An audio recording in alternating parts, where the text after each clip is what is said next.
هل الطريقة دي فعلا بتقوي مهارة التحدث عندي؟ بكل تأكيد. هل بتقوي مهارات الاستماع؟ بدون أدنى شك بتقويها. أنا عايز أحسن النطق بتاعي واخده لأكبر مستوى ممكن. هل الطريقة دي بتساعدني في النطق؟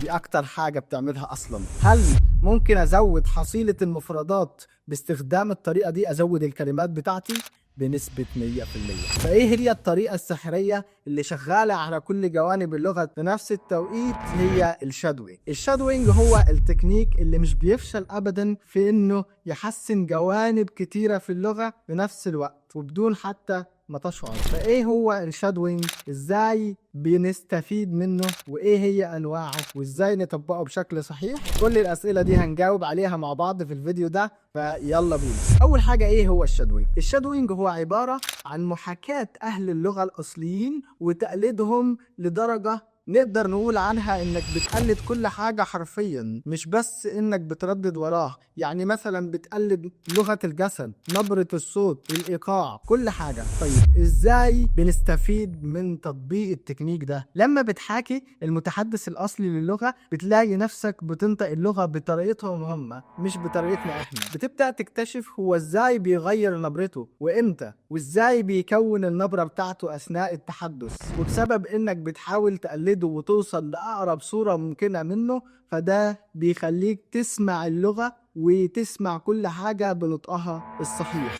ايه هي انواع الشادوينج بقى؟ انواع الشادوينج هنقسمها على حسب مستوى حضرتك، بمعنى ان كل المستويات تقدر تطبق التكنيك ده. فلو انت لسه مبتدئ، بتجيب مقطع لمتحدث اصلي للغة يكون بيتكلم فيه بهدوء، وتوقف عند نهاية كل جملة وتردد وراه بنفس الطريقة بالظبط زي ما اتفقنا. طيب انا مستوايا متوسط وعايز استفيد من التكنيك ده، في الحالة دي هتجيب نفس المقطع او مقطع اعلى في الريتم شوية، ولكن مش هتوقف عند نهاية كل جملة، هتردد مع المتحدث وهو بيتكلم. طيب انا مستوايا بقى توب، بس برضه عايز استفيد من التكنيك ده. في الحالة دي بتجيب مقطع الريتم فيه عالي، ما بترددش خلف المتحدث في الحالة دي، ولكن بتتكلم معاه في نفس التوقيت. عشان تطبق التكنيك ده صح، قبل ما تبدأ تطبقه أصلا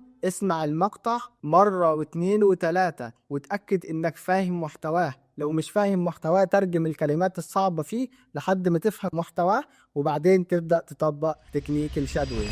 المفاجأة بقى إن الفيديو ده مش مجرد فيديو منفرد، ولكن هو عبارة عن مقدمة لسلسلة شادوينج كاملة.